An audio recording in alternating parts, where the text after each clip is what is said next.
எதிரும் புதிரும் தொடர்கிறது. பீகார் தேர்தல் களம் சூடு பிடித்திருக்கிறது. பிரதமர் மோடி பல்வேறு கூட்டங்களில் கலந்து கொண்டு தேர்தல் பிரச்சாரம் செய்து வருகிறார். அங்கு யார் வெல்வார்கள்? பிஜேபி அணி வெல்லுமா? காங்கிரஸ் அணி வெல்லுமா? நிதிஷ்குமார் கட்சியின் தலைமையிலான அணி எந்த அளவுக்கான இடங்களை பெறும்? எந்த அணி எந்த அளவுக்கான இடங்களை தக்க வைத்துக் கொள்ளும்? இதை பற்றி நாம் பேசுவதற்காக பாரதிய ஜனதா கட்சி சேர்ந்த திரு சு சிதம்பரம் அவர்களும், காங்கிரஸ் கட்சி சேர்ந்த திரு பொன் கிருஷ்ணமூர்த்தி அவர்களும், அரசியல் விமர்சகர் திரு ரவீந்திரன் துரைசாமி அவர்களும் இங்கு வந்திருக்கார்கள். வணக்கம் திரு சு சிதம்பரம். வணக்கம் திரு பொன் கிருஷ்ணமூர்த்தி. வணக்கம் திரு ரவீந்திரன் துரைசாமி. திரு சு சிதம்பரம், பீகாரில் பிஜேபி வெல்லுமா? நிச்சயமாக வெல்லும். என்னன்னு கேட்டா, இப்போ ஒரு புதிய சூழ்நிலை வேற உருவாகிருக்குது பீகார் எலெக்ஷன்ல. அது டெல்லி எலெக்ஷன்லயே உருவானுச்சு, அது தொடர்கிறது. அதனால அதுக்கு தகுந்தாப்புல எங்களை நாங்கள் தயார்படுத்திக்கிறோம். அதாவது எல்லா கட்சிகளும் எதிர்கட்சிகள்லாம் ஒன்றா சேர்ந்தது நம்ம டெல்லியில் பார்த்தோம். தங்களுடைய ஓட்டு வங்கி போனாலும் பரவாயில்ல, பிஜேபி ஜெயிக்க கூடாதுன்னு ஒரு திட்டம் போட்டு நடந்துச்சு. டெல்லியில் எப்படி எல்லா கட்சிகளும் ஒன்றிணைஞ்சாங்க? காங்கிரஸ் கட்சி 24 லட்சம் ஓட்டு வாங்கினவங்க 10 லட்சம் ஓட்டு தான் வாங்கினாங்க. இல்ல அவங்க ஒரு அணியா போட்டிட்டாங்க. ஆம் ஆத்மி கட்சி தனியா போட்டிருந்தா கூட அது மறைமுகமா அவங்க கட்சியில பிரச்சாரமே சரியா, மறைமுகமாக நடப்பது வேறு. மக்கள் முன்னால் இரண்டு கட்சியும் தனியாக தான் பல்வேறு ஜேடியு மற்றவங்க எல்லாம் சேர்த்து சப்போர்ட் பண்ணி பாரதிய ஜனதா கட்சி வரக்கூடாது என்பதற்காக டெல்லியில் அந்த இது நடந்துச்சு. அதோடு இல்லாமல் அரசாங்க ஊழியர்கள் 7 லட்சம் பேர் பயோமெட்ரிக்கில் காலையில் காட்டியும் 9 மணிக்கு போகணுன்னு தான் பீகார் பற்றி பேசிட்டு. அதே போல் இங்கே ஒரு சூழ்நிலை ஏற்பட்டுருது. எப்படின்னா, பிஜேபிக்கு எதிராக ஒரு கூட்டணி, அதில் காங்கிரஸ், லல்லு பிரசாத் யாதவ், நிதிஷ்குமார், இது ஒரு கூடா நட்பு. அதாவது நிதிஷ்குமாரிடம் ராம்விலாஸ் பாஸ்வான் இருக்கிறார், மஞ்சி இருக்கிறார். இது ஒரு கூட்டணி இல்லையா? அதான் கூட்டணி தான். ஆனால் இது சந்தர்ப்பவாச கூட்டணின்னு சொல்ல முடியாது. எங்களுடைய கருத்துக்களை ஏற்றுக்கொண்டு எங்களோடு சேர்ந்துருக்கிறாங்க. இப்போ நாங்கள் அங்கே ஆட்சியில் இல்லை. நான் கூட்டணியில் ஆட்சியில் இருந்த முன்னாடி, இப்போ நாங்கள் இல்லை.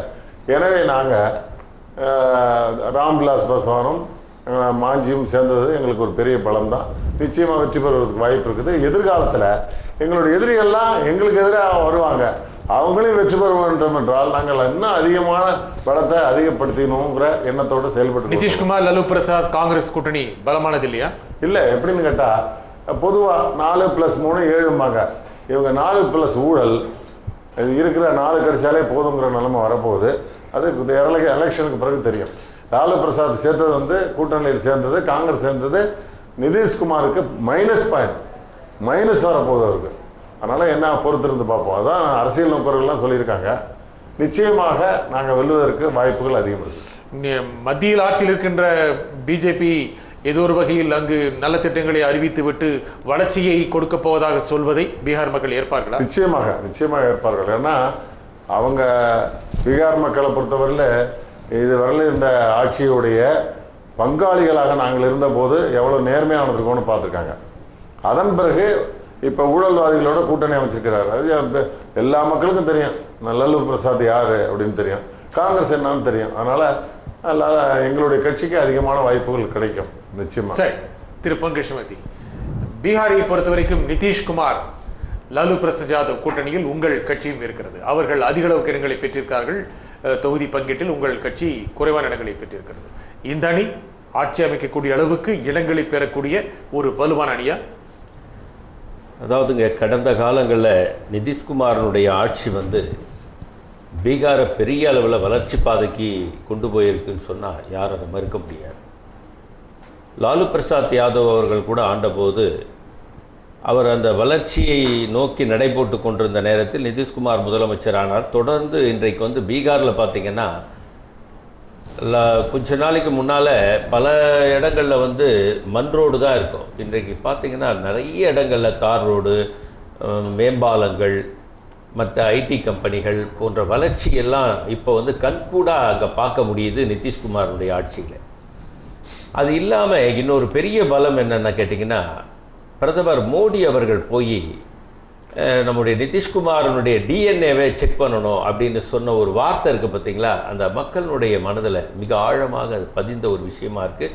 1 லட்சம் பேர் ரத்த கையெழுத்து வாங்கி நாங்கள் ஆண்ட பரம்பரை, மன்னர் பரம்பரை, எங்களை பார்த்து நீங்கள் கொச்சைப்படுத்தி விட்டீர்கள், எங்களுடைய பிறப்பிலேயே நீங்கள் சந்தேகத்தை கிளப்பி விட்டீர்கள் என்ற அந்த ஒரு வார்த்தை அங்கே தீயாக கொழுந்து விட்டு எரிந்து கொண்டிருக்கிறது. ஆகவே மரியாதைக்குரிய வழக்கறிஞர் திரு சிதம்பரம் அவர்கள் சொன்னபோது அவருடைய வெற்றியெல்லாம் சுலபமெல்லாம் கிடையவே கிடையாது. ஆனால் கொஞ்சம் கஷ்டப்பட்டு ஜெயிச்சிருவாங்க. ஜெயிக்கவே முடியாது. சுலபம்னு அவர் சொன்னார்ல, சுலபம்லாம் ஒன்றும் கிடையாது. கஷ்டப்பட்டு ஜெயிச்சிருவாங்க. கஷ்டப்பட்டாலும் ஜெயிக்க முடியாது. ஏன்னா மோடியினுடைய அந்த ஒரு வார்த்தையே அந்த மக்களை நிதிஷ்குமார் பக்கம் திருப்பி விட்டிருக்கிறது. அது இல்லாமல் வளர்ச்சி விகிதங்கள், அந்த மாநிலத்தை வளர்ச்சியில் கொண்டு போன அந்த இதெல்லாம் நிதிஷ்குமார் மேலே அந்த மக்களுக்கு ஒரு மிகப்பெரிய இது இருக்கு. அப்போது திரு வழக்கறிஞர் சொன்னார், டெல்லி எலெக்ஷனை பற்றி சொன்னார். நீங்கள் எதுவும் சொன்னீங்க டெல்லி பேச வேணாம். ஒரே ஒரு கருத்து, இவர்கள் ஆட்சிக்கு வந்ததுக்கப்புறம் டெல்லியில் படுதோல்வி அடைந்தார்கள். அதில் யார் யாரோ கூட்டணி, அந்த கூட்டணிலாம் கிடையாது. இப்போ இவங்க யாரை நம்பி இருக்காங்கன்னு கேட்டிங்கன்னா ராம்விலாஸ் பாஸ்வானையும் மாஞ்சியும் நம்பி தான் களத்தில் நிற்கிறாங்க. மோடி என்ற ஒரு பலம் வாய்ந்த ஒரு கட்சியாக பிஜேபி இருந்திருக்கிறது. கடந்த நிதிஷ்குமார் ஆட்சியில் கூட்டணியும் பங்கு பெற்றார்கள் இருந்தார். கடந்த மக்களவை தேர்தலில் கணிசமான இடங்களை, பெருவாரி இடங்களை அவர்கள் பெற்றார்கள். மக்களவையில் டெல்லியில் 7 சீட்டு தான் அவங்க ஜெயிச்சாங்க. 7 இடமும் அவங்க தான் வெற்றி பெற்றாங்க. வேற யாருமே ஜெயிக்க முடியல. இருந்த 7 அவங்க தான் ஜெயிச்சாங்க. ஆனால் அசம்பிளி எலெக்ஷனில் பார்த்தீங்கன்னா 3 சீட்டு தான் ஜெயிச்சாங்க. நீங்கள் அது கூட இல்லையே. யாரு? எங்களை பற்றி விட்டுருங்க. இல்லை நான் என்ன சொல்கிறேன், நீங்கள் இப்போ கேட்டீங்க, நாங்கள் 3ஆவதாக தான் நிற்கிறோங்க பீகாரில். ஏன்னா எங்களுடைய பலம் எங்களுக்கு தெரியும். அது நாங்கள் 40 சீட்டில் தான் நிற்கிறோம். அவங்க 2 பேரும் 100 சீட்டில் நிற்கிறாங்க. அதனால் எங்களுடைய பலம் எங்களுக்கு தெரியும். அதனால் யாருக்கு முன்னிலைப்படுத்த வேண்டுமோ அதை நாங்கள் தக்க நேரத்தில் அதுக்கு முடிவெடுத்து எங்களுடைய தலைமை அதை செய்திருக்கிறது. ஆனால் நாங்கள் ஒன்று கூட வெற்றி பெறலைன்றதை நான் ஏற்றுக்கிறேன். அதில் நான் வாதம் பண்ணவே விரும்பலை. ஆனால் இவர்கள் மோடியினுடைய ஆட்சி மிகப்பெரிய பெரிய தேனாறு ஓடும் பாலாறு ஓடும், இந்தியாவை குஜராத் மாடலில் காட்டுறோம்னு சொன்ன அந்த வாதங்கள் எல்லாம் டெல்லியில் ஈடுபடலை. பீகார்லேயும் இவர்கள் சொன்னாங்க, நீங்கள் கூட சொன்னீங்க அவர்களுடைய கூட்டணி அங்கே ஆட்சியில் வெற்றி பெற்றது, எல்லாம் உண்மை. ஆனால் இந்த தடவை பீகாரில் மிகப்பெரிய அடி பிஜேபிக்கு காத்து கொண்டிருக்கிறது என்பதுதான் என்னுடைய முதல். அவர் சொன்ன முக்கியமான ஒரு குறிப்பு என்னன்னா, நிதிஷ்குமாருடன் லல்லு சேர்ந்ததும் காங்கிரஸ் சேர்ந்ததும் நிதிஷ்குமாருக்கு எதிர்மறையாக இருக்கும். அப்படிலாம் ஒன்றும் இல்லைங்க. ஏன்னா அவர் என்ன சொல்றாரு, லாலு மேல ஊழலை சொல்றாரு. உங்கள் மீதும் தான். எங்கள் மீது கூட இருக்கட்டும், ஆனா உங்கள் மீது ஊழலே இல்லையா? வியாபத்தில் ஆரம்பிச்சு இதாவது வெறும் ஊழல். 48 கொலை நடந்திருக்கு, மர்ம கொலை, மர்ம மரணங்கள். சாரி கொலை என்று வார்த்தையை பயன்படுத்தின, சாரி, மர்ம மரணங்கள் எப்படி நடந்தது? இது ஊழலுங்க, தப்பு தான். அது கூட நான் சொல்லலை, அது நியாயப்படுத்தலை. நான் ஊழல் சில இடங்கள்ல அங்கே இங்கே 1-2 நடந்தது இல்லைன்னு சொல்லலை. ஆனால் இது ஊழலோடு சேர்ந்த மர்ம மரணங்கள். திகில் படம், ஓரிரவு படத்தை விட மோசமான காட்சிகள் அரங்கேறி கொண்டிருக்கிறது. மக்கள் மனசில் ஆழமா பதிஞ்சிருக்கு. இது திகில் படம் ஓட்டுறாங்க இவங்க மோடி கம்பெனி, அதனால இந்த கம்பெனியை நம்பி பிரயோஜனம் இல்லை என்ற முடிவுக்கு பீகார் மக்கள் வந்துட்டாங்க. சரி, திரு ரவீந்தர், வளர்ச்சியா காட்டாட்சியா பிரதமர் மோடி பீகார் மக்கள் முன்னால் வைக்கிறார், இதை மக்கள் எடுத்துக்கொள்வார்கள்? இல்லை, வளர்ச்சி காட்டாட்சின்னா காட்டாட்சிங்கிற வார்த்தையை நிதிஷ்குமார் சொல்ல முடியாது. வளர்ச்சிங்கிறது நான் தாங்கிறத அவர் கிளைம் பண்ணுவார். அது ஒவ்வொரு கட்சியும் பிரச்சாரம் பண்ணுறது தான். இப்போ இன்னைக்குள்ள நிலைமையில் கடுமையான போட்டி இருக்குது. 38% வாக்குகளை பெற்று 2ஆக பிரிஞ்சு நின்ற அணியை தோற்கடித்து 30 மக்களவை இடங்கள் வர வெற்றி பெற்று 33 நினைக்கிறேன் வெற்றி பெற்றது தேசிய ஜனநாயக கூட்டணி. இன்றைக்கி மாஞ்சி இவர் நிதிஷ் அணியிலிருந்து மோடி அணிக்கு போயிருக்கனால இன்றைக்கி சம பலத்துடன் இருக்கிறாங்க. 38-42 இவங்களோட கம்பைன் ஸ்ட்ரென்த்து, அவங்க 38 + 2 40-40ங்கிற கம்பைன் ஸ்ட்ரென்த்தில் இருக்காங்க. இது எப்படி ஒர்க் அவுட் ஆகுறது? 2+2 5 2+2 3 தேர்தல் முடிவு தான் சொல்லணும். ஆனால் இதில் நம்ம டெஸ்ட் பண்ணி பார்க்க வேண்டிய இடம் என்னென்னா, மோடிக்க லீடர்ஷிப்புக்கு இந்தியாவில் ஒரு மிகப்பெரிய வரவேற்பு இருந்தது. அது 2014 பார்த்தோம். மோடிக்கு பிரச்சாரத்துக்கு வரவேற்பு இருந்தது, அந்த லீடர்ஷிப்புக்கு இருந்த வரவேற்போட சற்று குறைவாக தான் இருந்தது. அப்போ இந்த பீகாரில் மோடியோட அந்த பிரச்சார வலிமையின் செல்வாக்கு, மோடியோட லீடர்ஷிப், மோடி ஒரு தலைவர், அவருக்குள்ள ஈர்ப்பரோட செல்வாக்கு என்னங்கிறத தேர்தல் முடிவு தான் உணர்த்தணும். ஆனால் நான் அது எந்த இருக்குது, அது அந்த அளவு உயரம் தான் அதில் வேறுபடுது. அந்த அளவு என்ன உயரம் என்னங்கிறதான் வேறுபடுது. அந்த அளவு உயரத்தில் வந்து ஏற்கனவே மக்களவை தேர்தலில் இருந்த அளவு உயரம் வந்து மகாராஷ்டிராவிலையும் கிடையாது, நம்ம ஜார்க்கண்ட்லையும் கிடையாது, மற்ற ஜம்மு காஷ்மீர்லையும் கிடையாது, மற்ற மாநிலங்களில் அதோட குறைவாக இருந்தது. என்றாலும் ஒரு மிகப்பெரிய ஹரியானா எஸ் மிகப்பெரிய அளவு மக்கள் பலம் உள்ள தலைவர் தான். அதை டெஸ்ட் பண்ணக்கூடியது ஒன்று. இன்னொன்று வந்து இந்த சைடு வந்து இருமுனை தாக்குதல் நடத்துகிறாங்க. நிதிஷ்குமார் ஒருமுனை தாக்குதலும் லாலு பிரசாத் யாதவ் ஒருமுறை தாக்குதல் நடத்தாரு. லாலு பிரசாத் யாதவோட தாக்குதல் என்னன்னா அவர் பிற்படுத்தப்பட்ட சமூகங்களை வந்து ஒன்றிணைக்கிறாரு, அது அவருக்கு வேலையா இருக்குது. நிதிஷ்குமார் வந்து உயர் வகுப்பினர்கள்ட்ட வாக்குகளை எந்த அளவுக்கு கவர முடியுங்கிறதுக்குள்ள வேலையை அவர் இந்த பிஜேபிக்கு மக்களவையில் போட்ட முன்னேறிய வகுப்பினர் வாக்களை எந்த அளவுக்கு எடுக்க முடியுங்கிற ஒரு வியூகத்தை அமைச்சு இவர் நிதிஷ்குமார் செயல்பட்டு இருக்காரு. இதே சூழ்நிலையில் பிஜேபி ஏற்கனவே லாலுவுக்கும் நிதிஷுக்கும் விழுந்த பிற்படுத்தப்பட்ட வாக்களை நம்ம எப்படி கவர முடியுங்கிறத அவங்க வியூகமா பண்றாங்க. இவங்க ரெண்டோட கூட்டிணைப்புல உள்ள எதிர்வினைகளை வந்து தங்களுக்கு சாதகமாக்கக்கூடிய வேலைகளை பிஜேபி பார்க்குறாங்க. பிஜேபியோட மத்திய ஆட்சியில் வந்து ரிசல்ட் ஒன்றும் டெலிவர் ஆகலைங்கிறத வந்து தங்களுக்கு சாதகமாக்க நிதிஷும் லாலுவும் பார்த்துக்கிட்டு இருக்காங்க. அதை விளக்கணும். மத்திய அரசினுடைய ஆட்சியில் பெரிய அளவுக்கான சாதனைகள் கொடுக்கப்படவில்லை, ரிசல்ட் டெலிவர் ஆகலை அப்படின்னு சொல்லி. 1.5 வருஷம் ஆகுது. 1.5 வருஷத்துல வந்து காங்கிரஸோட அதே ஒரு கண்டினியூஷன் மாதிரி தான் அந்த ஆட்சி இருக்குங்கிற ஒரு தன்மை மக்கள் மத்தியில் இருக்குது.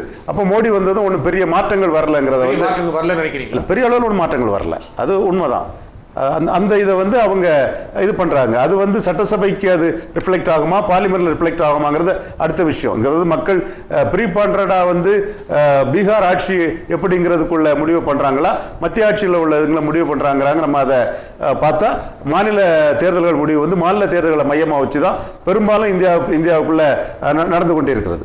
பீகார் மாநிலத்திலே வளர்ச்சி ஏற்படவில்லையே என்று பிரதமர் மோடி அது அவங்க வளர்ச்சி ஏற்பட்டு நிதிஷ்குமாருக்கு ஓட்டு போடுங்கன்னா அவங்க பிரச்சாரம் பண்ணுவாங்க. வளர்ச்சி ஏற்படல, நாங்க வந்து வளர்ச்சி கொடுப்போம், நிதிஷ் வந்து ஜாதி இதில் போயிட்டாரு, பிற்போக்கா போயிட்டாருங்கிறத அவங்க அதை பிரச்சாரத்தை பண்ணுவார். இதில் நான் இன்னொன்று பதிவு செய்ய விரும்பும்னா, லல்லு பிரசாத் யாதவ் எல்லாரும் குறி வச்சு அடிக்கிறாங்க. அதை இந்த பார்லிமெண்ட் எலெக்ஷன்லேயே ஊழல்வாதி, ஃபோடர் ஸ்கேமு, அது இதெல்லாம் சொல்லப்பட்ட லல்லு பிரசாத் யாதவ் வந்து 20% வாக்களை எடுத்தார்.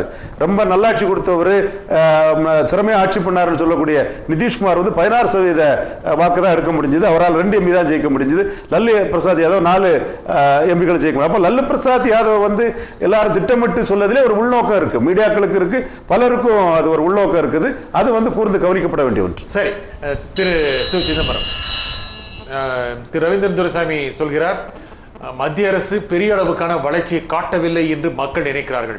ஆகையால் வளர்ச்சி கொடுப்போம் என்று பிரதமர் மோடியும் பிஜேபியும் பீகார் மக்களிடம் சொல்வதை பீகார் மக்கள் ஏற்றுக்கொள்வார்களா? நிச்சயமாக. எப்படின்னா, ரவீந்திரன் துரைசாமி சொல்றது சரிதான், ஒரு உண்மையை நான் ஏற்றுக்கிறேன். ஆனால் 60 ஆண்டுகளுடைய தவறான ஆட்சி முறையிலேருந்து நம்ம நாட்டை வளர்ச்சி பாதைக்கு திருப்ப போகிற போது முதல்ல இடத்த கிளீன் பண்ணி ஆகணும். எவ்வளவு வருஷம் கிளீன் பண்ணுவீங்க? புதுசா ஒரு வீட்டுக்கு போனோம்னா முதல்ல கழுவி மொழி விட்டாகணும். இப்போ 1.5 வருஷம் கழுவிட்டே இருக்கீங்க. ஆமாம், இருங்க கொஞ்சம் இருங்க. அப்படி இந்த நாட்டில் ஒரு கிளீன் ஆட்சியை, ஒரு டிரான்ஸ்பரண்ட் ஆட்சியை, ஒரு எல்லாருக்கும் தெரிகின்ற விதத்தில் ஊழலற்ற ஆட்சியை கொடுத்துருக்காரு. இந்த 1.5 வருஷத்தில் 10.5 லட்சம் கோடி, அதாவது இந்த நிலக்கரி ஊழலில் தவிர்த்து பொது ஏல வட்டத்தில் 3 லட்சம் கோடியும், இந்த 2G ஸ்பெக்ட்ரம் 3G ஸ்பெக்ட்ரம் இவைகள் மூலம் வந்த வரவுகளும் சேர்த்தா 10 லட்சம் கோடிக்கு மேலே நம்ம பொதுமக்களுக்கான இந்த அரசாங்கத்துக்கான வருவாய் இருக்குது. அதனால வருவாய் இன்றே வந்து விடவில்லை, அது மெதுவாகத்தான் பல்வேறு காலம் கடந்த பிறகு தான் வரப்போகுது. கணிசமான இன்று ஏலம் விட்டு இன்றே வந்து விட்டது போல கணிசமான அமௌண்ட் அதில் வர ஆரம்பிச்சிருக்குது. அதன் காரணமாக முத்ரா வங்கி திட்டத்தை பயன்படுத்தி இப்போ நிறைய பேர் கடன் வாங்கிட்டு இருக்காங்க. அதனால் தொழில் வளர்ச்சி அதிகமாகிறதுக்கும் பணம் சுழற்சி அதிகமாகிறதுக்கும் வாய்ப்புகளை உண்டாக்கியிருக்கோம். அதுபோல் இந்த ஸ்வச் பாரத், இது வந்து வங்கி திட்டங்கள், இதிலெல்லாம் மக்களுடைய பங்களிப்பு மிகப்பெரிய அளவில் இருக்குது. வெளிநாட்டு முதலீடுகள் ஏறக்குறைய 2.5 லட்சம் கோடிக்கு மேலே வந்துடுது. இன்னமும் வர்றதுக்கு நிறைய வாய்ப்புகள் இருக்குது. உலக அளவுல வந்து நம்மளோட இமேஜ் ரொம்ப கெட்டு போயிருந்துச்சு, ஊழல் நாடு அப்படிங்கிற விதத்துல கெட்டு போயிருந்துச்சு. மாறிடுச்சா? இப்ப நிச்சயமா மாறி இருக்கு. அதனாலதான் எல்லா இடத்துலயும் இளைஞர்கள் வந்து வரவேற்கிறாங்க. இந்தியர்கள் எங்க இருந்தாலும் கூட நம்ம நாட்டுக்கு ஒரு புதிய பரிமாணத்தை, புதிய உத்வேகத்தை ஊட்டியிருக்காருன்னு அதை எல்லா தலைவர்களுமே ஒத்துக்கிட்டு இருக்காங்க. ஆக மகிழ்ச்சியோடு நம்மளுடைய வெளிநாட்டு தலைவர்கள் நம் நாட்டை பற்றி விமர்சனம் செய்ய மாட்டார்கள், ஊழல் நாடு எல்லாமே. அது முன்னாடி இருந்துச்சு. முன்னாடி இருந்துச்சு. எப்படி சொன்னீங்க? வெளிநாட்டு ஊழல் இல்லையே, இப்ப ஊழல் இல்லையே. இப்ப நம்மளுடைய பொன் கிருஷ்ணமூர்த்தி ஐயா வந்து சிறந்த தேசபக்தர், நல்ல சிந்தனையாளர். அவர் சொல்றாரு, கட்சிக்காக சொல்றாரு தவிர உண்மையில பாத்தீங்கன்னா நம்மளுடைய மன்மோகன் சிங்கோட கடைசி காலத்துல 3 மாசத்துக்கு முன்னாடி என்ன நடந்துச்சு? ஆட்சியினுடைய சீனா படை வந்து நம்மளோட படை நெருக்கி தள்ளிக்கிட்டு தோளோடு தோல் இடிச்சு தள்ளிக்கிட்டு உள்ளார வந்துட்டாங்க. 27 கிலோமீட்டருக்கு மேல வந்தாங்க. சீனா சீனா சீனான்னு உங்கள் ஆட்சியில் வரவில்லையா? எத்தனை பேர் வந்து விட்டு இப்ப கிடையாது, சுத்தமா இல்ல. அதான் முதல்ல நம்மள ஆட்சியை அவங்க டெஸ்ட் பண்ணி பார்த்தாங்க, ஆனா இப்ப வரல. இது என்ன காரணம்னா உலகத்தோட இமேஜ்ல நம்மளோட இது ரொம்ப கேவலமா இருந்துச்சு. இன்னும் கொஞ்ச நாள் மன்மோகன் சிங் ஆட்சி மட்டும் நடந்திருந்தா சீனா ஆக்கிரமிப்பு வந்திருக்கும். ஆனா இவர் வந்த உடனேயே அவருக்கு எதிரான, சீனாவுக்கு எதிரான காய்களை நகர்த்தினாரு. ஜப்பானோட போய் ராணுவ ஒப்பந்தம் பண்ணாரு, தென்கொரியாவோட போய் ராணுவ ஒப்பந்தம் பண்ணாரு. அவங்களை சுத்தி உள்ள நாடுகள் எல்லாம் தன் பக்கம் இழுத்தாரு. சிலோனா அவங்க வலையில விழுந்திருந்தாங்க, அதையும் நம்ம பக்கம் கொண்டு வந்திருக்காரு. இப்படி உலக நாடுகளுடைய பீகார் மக்களுக்கு எப்படி தெரியும்? என்ன இல்ல படித்தவர்கள் மத்தியில இது நல்லா தெரிய ஆரம்பிச்சு. தேர்தலில் பீகார் தேர்தலிலே காட்டாட்சிக்கு முடிவு கட்டினது யாருன்னா இந்த கூட்டணி தான். நிதிஷ்குமாரும் பாஜகவும் சேர்ந்த தொட்டு தான் உண்மைதான் வளர்ச்சி, அதுல ஒன்றும் சந்தேகம் இல்லை. ஒரு டர்னிங் பாயிண்ட் ஏற்பட்டு நிதிஷ்குமார் ஒரு நல்ல கவர்னன்ஸ் கொடுத்தாருன்னா அது காரணம் வந்து பாரதிய ஜனதா, அதை மறுக்க முடியாது. எனவே பாரதிய ஜனதா வந்து மேலும் மேலும் தங்களுடைய பலத்தை அதிகப்படுத்துங்கிற உத்வேகத்தோடையே அந்த நிதிஷ்குமாருக்கு பல்வேறு நெருக்கடிகளை கொடுத்து எந்த விதமான பாதிப்பும் இல்லாம அந்த வளர்ச்சியை கொண்டாந்தாங்க. அது அந்த மக்களுக்கு தெரியும், இவங்க இருந்த வரையில் எப்படி இருந்தாருன்னு தெரியும். எனவே நிச்சயமாக இந்த பாரதிய ஜனதா கட்சி மேல ஒரு விஷயம் சொல்றாங்க, எந்த கட்சிக்கும் இல்லாத அளவுக்கு பாரதிய ஜனதா கட்சிக்கு தொழிலாளர் மத்தியிலேயும், மாணவர்கள் மத்தியிலேயும், இளைஞர்கள் மத்தியிலையும், பழங்குடி மக்கள் மத்தியிலேயும், தாழ்த்தப்பட்ட மக்கள் மத்தியிலேயும் நிறைய பணிகளை, சேவா காரியங்களை செய்யறாங்க. சேவா பாரதிங்கிறாங்க. எனவே எங்களுக்கு வந்து வெறும் அரசியல் கட்சி இல்ல, நிச்சயமாக வெற்றி பெறுவோம். சரி, பீகாரில் பிஜேபி தொடர்பான மதிப்பு அதிகரித்திருக்கிறதா? வருகின்ற தேர்தல் அதை காட்டுமா? ஏற்கனவே இருக்கின்ற ஆட்சியாளர்களுக்கு வாக்களிக்க வேண்டும் என்று பீகார் மக்கள் நினைப்பார்களா? இதில் ஜாதிகள் எந்த அளவுக்கு பங்கு வகிக்கும்? இதை எப்படி தொடர்ந்து பேசுவோம்.